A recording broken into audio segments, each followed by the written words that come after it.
मान लीजिए ये समुद्र का तल है और यहां से 42 मीटर क्या है, एक लाइट हाउस है। हमारा समुद्र तल है और लाइट हाउस के तरफ क्या चल रहा है, एक जहाज चल रहा है समुद्र में। तो इसके सिर से लाइट हाउस के इसके ओर आ रहे हैं।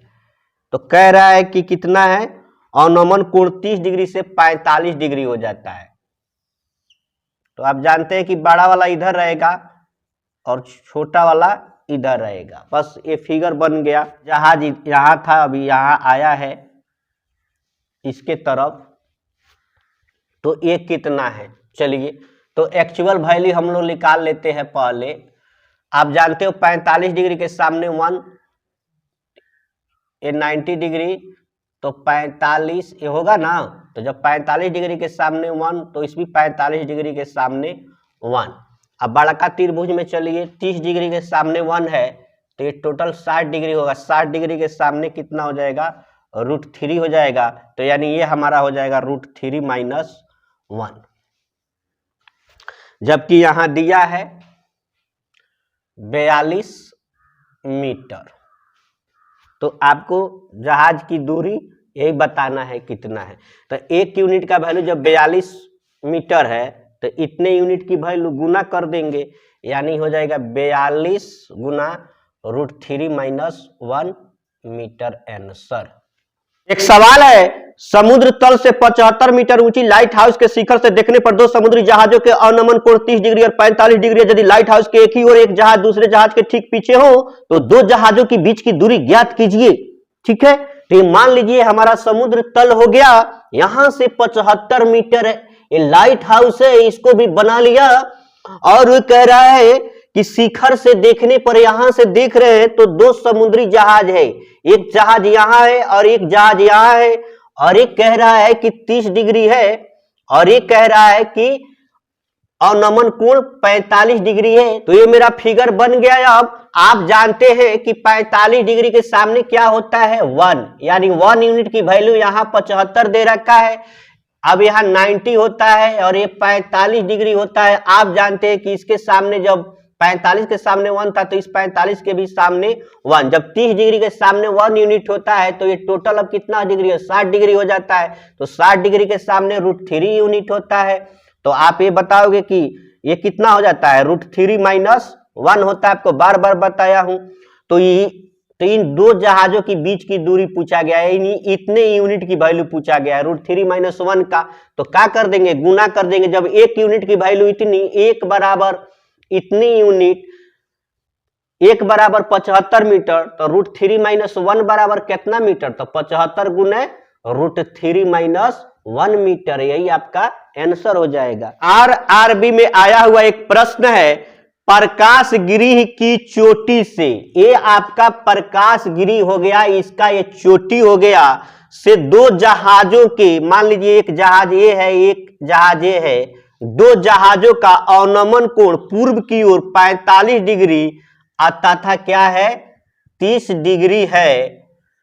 45 डिग्री और क्या है 30 डिग्री है। जहाज जो एक ये जहाज है ये 200 मीटर की दूरी पर है। तो प्रकाश गिरी की ऊंचाई ज्ञात कीजिए, ये कितना है। चलो बहुत इजी सवाल है। ये 45 तो ये 90 होता है और ये 45 डिग्री है, क्योंकि त्रिभुज के तीनों कोणों का जोगफल 180 डिग्री होता है। तो 45 डिग्री के सामने 1 यूनिट, तो इस 45 के सामने भी 1 यूनिट। अब यहाँ आपका 30 है, जब 30 डिग्री के सामने 1 हो तो ये टोटल 60 हो जाएगा। 60 डिग्री के सामने कितना हो जाएगा, और √3 हो जाएगा।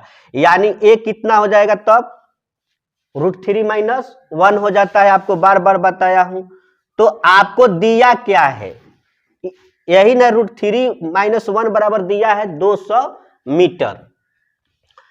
तो √3 - 1 बराबर कितना मीटर, 200 मीटर। तो इसीलिए एक यूनिट की वैल्यू आपको निकालना है ना। तो एक यूनिट बराबर कितना हो जाएगा, 200 बटे √3 - 1, हर का परमीकरण कर दीजिए तो 1 यूनिट हो जाएगा आपको 200 बटे, आप जानते हैं आपको बताया हूं, शॉर्ट अपना ये माइनस है तो यहाँ क्या हो जाता है, प्लस हो जाएगा और बटे 2 हो जाएगा, यानी 100 दूनी हो गया इतना, ये हो गया 100 गुना, और √3 का मान कितना होता है 1.732 जोड़ 1। 100 से गुना करना है तो बहुत आसान होता है, भाग बाएं और गुना में दाएं, तो 2 जीरो है ना, तो दशमलव यहाँ चला आएगा, यानी 17173.2 जोड़ 1, यानी 1 कितना हो गया ये 273.2, यानी लगभग 273 मीटर इसका जो है आंसर हो जाएगा दोस्तों। सीडीएस के एग्जाम में आया हुआ एक प्रश्न है, करा यदि सीधी सड़क से, ये हमारा हो गया सीधी सड़क से ऊर्ध्वाधर स्थित वायुयान, ये हो गया वायुयान से सड़क के 2 पत्थरों के निशान, इस सड़क पर मान लीजिए 2 पत्थरों के निशान हो गए जिनके बीच की दूरी 100 मीटर है, और कह रहा है वायुयान के एक ही ओर स्थित है, इसके एक ही ओर स्थित है, अवनमन कोण 45 डिग्री और 60 डिग्री है, ये हो गया 60 डिग्री, ये हो गया 45 डिग्री, ठीक है। तो वायुयान की ऊंचाई है, इसकी आपको ऊंचाई ज्ञात करनी है दोस्तों। आप क्या जानते हो कि 90 डिग्री हो जाएगा तो ये हो जाएगा 30 डिग्री इस त्रिभुज में, 60 डिग्री के सामने √3 यूनिट, तो 30 डिग्री के सामने 1 यूनिट। अब चलिए इस त्रिभुज में, चलिए बड़ा वाला में 45 डिग्री के सामने √3, जब ये 45 90 तभी 45 हो जाता है, इस 45 के सामने हो जाएगा √3। आप जानते हैं 1 है, ये √3 है, तो इसकी वैल्यू कितनी हो जाती है √3 - 1, बार बार बताया हूं। अब बताओ कि √3 - 1 बराबर कितना है, 100 मीटर है, तो 1 यूनिट बराबर कितना हो जाएगा 100 बटा √3 - 1, आपको बताया हूं। आप हर का समीकरण कितना बार बार करोगे, तो √3 + 1 √3 + 1, यानी अब इस तरह से आए तो 100, यानी यहाँ रहेगा ना माइनस ना, तो कर देना, इसको क्या कर देना प्लस कर देना, √3 + 1 आया भी है यहाँ गुना, और जब भी आए इस तरह के तो बटा 2 कर देना, क्योंकि ये हो गया आपका 50 और √3 + 1, 1 यूनिट की वैल्यू है। आपको वायुयान की ऊंचाई पूछा है, जब जो कि है कितना √3 यूनिट, तो 1 यूनिट की वैल्यू इतना, तो इतना का √3 यूनिट का गुना कर दीजिए, तो गुना करने पर आपको 50 हो गया, √3 में √3 से गुना करोगे 9, 9 का वर्गमूल 3 हो गया, और √3 एकम √3, इतना मीटर आपका आंसर हो जाएगा दोस्तों। एसएससी में आया हुआ एक प्रश्न है, एक क्षैतिज समतल पर खड़े बराबर ऊंचाई के 2 स्तंभों के बीच की दूरी 32 मीटर है। उस समतल पर स्तंभों के बीच एक बिंदु पर उनके सिरों के उन्नयन कोण क्रमशः 30 डिग्री और 60 डिग्री है।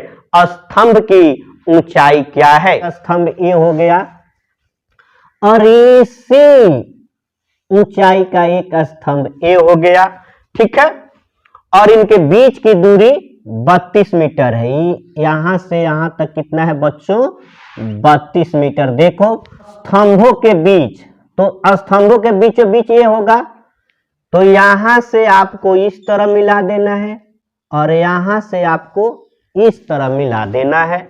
30 डिग्री और 60 डिग्री, ये हो गया आपको 30 डिग्री और ये हो गया आपको 60 डिग्री। तो आप जानते हैं जब 60 हो गया तो 90 डिग्री हो जाएगा और ये कितना हो जाएगा 30 डिग्री हो जाएगा। अभी सवाल को गोली मारो, एक कॉन्सेप्ट समझो, ठीक है।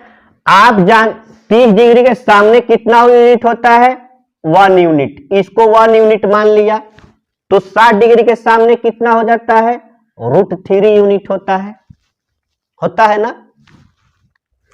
तो ये भी क्या हो जाएगा आपका √3 यूनिट हो जाएगा, नहीं होगा क्योंकि समान लंबाई के है। तो जब ये √3 तो ये भी हमारा क्या हो जाएगा √3 हो जाएगा।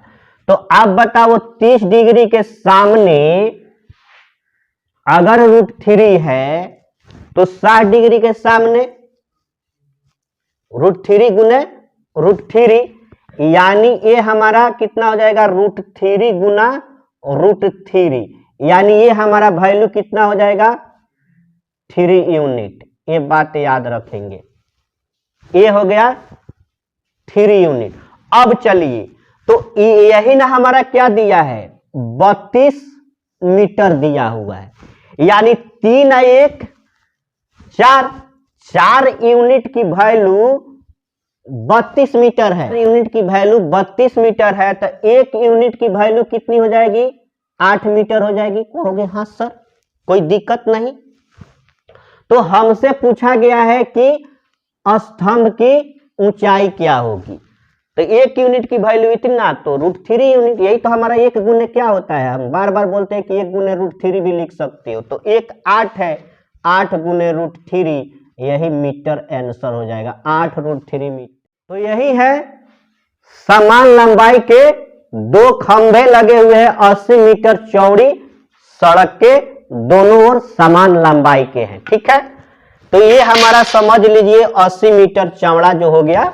इन दोनों खंभों के बीच सड़क के एक बिंदु से खंभों के शिखर का उन्नयन कोण क्रमशः 60 डिग्री और 30 डिग्री है, तो खंभों की ऊंचाई और खंभों से बिंदु की दूरी ज्ञात कीजिए। तो यही हमने बताया कि ये 60 है, 30 डिग्री है, तो आप 30 डिग्री के सामने 1 यूनिट, तो 60 डिग्री के सामने √3 यूनिट, तो ये भी जानते हैं कितना हो जाएगा, √3 यूनिट हो जाएगा। जब 30 डिग्री के सामने √3 यूनिट है, तो 60 डिग्री के सामने √3 गुना √3 यानी 3 यूनिट, ये हमारा 3 यूनिट हो जाता है। और 1 यूनिट पूरा जोड़ोगे तो ये कितना हो जाएगा, 4 यूनिट। तो मैं बार बार बता रहा हूं कि 4 यूनिट, तो 4 यूनिट के वैल्यू 80 है। यही ना कह रहा है चौड़ी सड़क जो है 80 मीटर चौड़ी सड़क है। यूनिट की वैल्यू हो गया 20, तो आपको कह रहा है कि इसकी ऊंचाई ज्ञात कीजिए, तो ये हो जाएगा 20 √3। फिर कह रहा है कि इनके बिंदुओं के बीच की दूरी ज्ञात कीजिए, तो यहां से यहां तक ये 20 हो जाएगा, क्योंकि 1 यूनिट का वैल्यू 20 आया, ये 20 हो गया, और ये 3 यूनिट है तो 20 3 60 हो गया, 60 20 80।